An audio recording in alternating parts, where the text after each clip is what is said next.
Okay, welcome to my 10-minute yoga sequence. So we'll start on cat-cow. So breathing in, opening, letting the belly drop. Breathing out, curving the spine towards the ceiling. So take a couple of those, just warming up your back. And from there, we'll tuck the toes and press back into downward dog.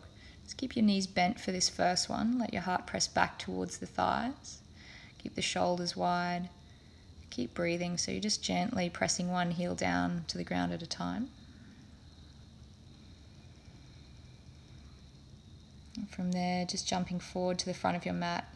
Again, keep the knees bent. I'm going to fold forward and stretch out the whole back of the body. So let the neck relax.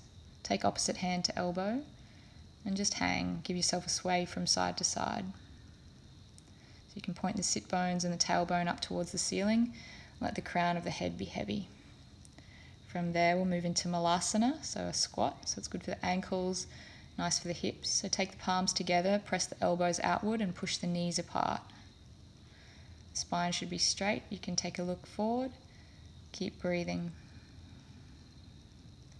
Place the hands back to the ground. We'll step or jump back into a downward facing dog. So from downward dog, breathe in, take one foot up to the sky. As you exhale, draw that knee and curve your spine and hug the knee as close to your chin as possible. Hover here for 2 more breaths. Then step the foot between your hands. Next breath in, take the arms up. And start to lengthen the tailbone down towards the ground.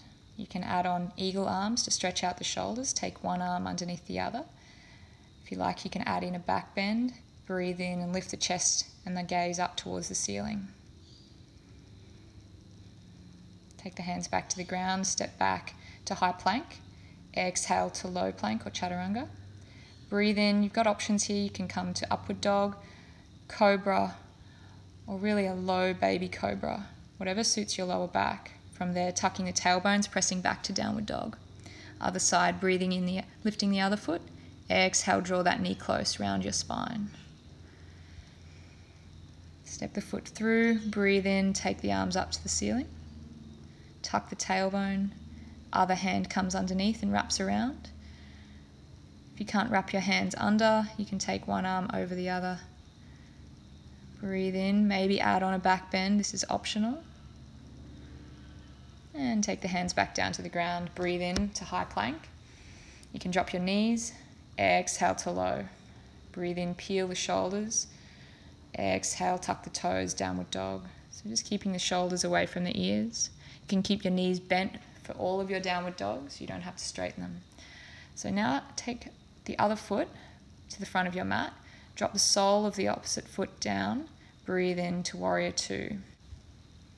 Flip the front palm. Breathe in, reach up. So you're stretching out one side of your body, lifting up through the armpit. Hold here, then exhale. Let those fingers reach down between your shoulder blades. Use your other hand to gently open the shoulder. If you like, you can add on and wrap the other hand around underneath and draw the fingertips together. From there, take the hands back to the ground, step back high plank and move through that flow. If you like, you can skip this and move straight to downward dog. All right, breathe in, take that foot to the sky. Exhale, step it through. Breathing into warrior 2.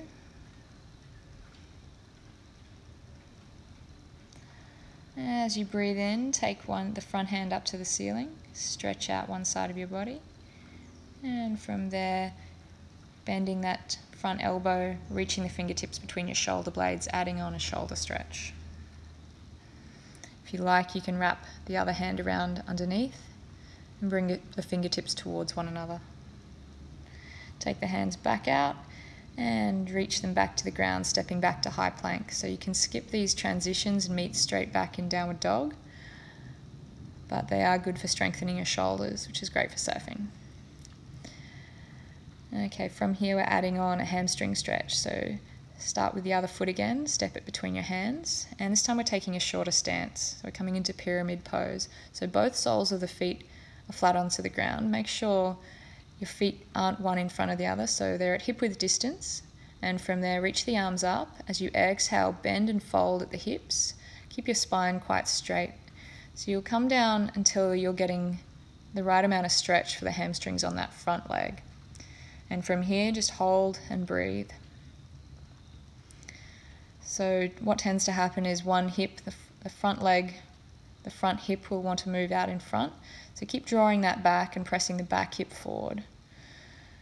From there, take the hands back to the ground, and again, we'll transition straight back to downward dog this time. If you like, you can move through that flow again and move into the other side. So again, setting up the feet, both soles of the feet on the ground. So you might need to take quite a short stance. Make sure the hips are square so they're facing the front of your mat. As you exhale, fold at the hips. So the heart reaches down towards the front foot. You can have a little curve in your spine, but the focus is on bending at the hip and stretching out the hamstrings. So a really good way to check is to place one hand on your lower back and see if it's flat. From there, stepping back to high plank and exhaling to low. So we'll come into Sphinx pose, which is great for opening up the chest and the shoulders. It's a nice opening for the upper back as well. So place the elbows underneath the shoulders, keep the hands at shoulder width distance, and start to press the tops of the feet to the floor. So the kneecaps will probably lift. Squeeze your glutes. If you like, you can straighten the arms and go a little deeper, but be really careful of your lower back. So from here, now we've warmed up the back of quite a bit, we're moving into locust pose. So a really good pose for strengthening the muscles along your back. So the ones that get fatigued when you're surfing. If you like, you can bend the knees, grab a hold of the feet or ankles, and come into bow pose. Again, be really careful, choose the right pose for your body. If your lower back's not going to like that, please don't do it. And from there, we'll gently, very slowly press back to child's pose. So letting the hips sink down towards the heels, letting the shoulders relax. So take a few breaths here, just letting everything soften and sink down towards your mat. So we'll add on another shoulder stretch. Take one hand and reach it in underneath, reaching across the opposite side of your mat. If you like, you can take the top hand and wrap it around your lower back. And take a few breaths on each side.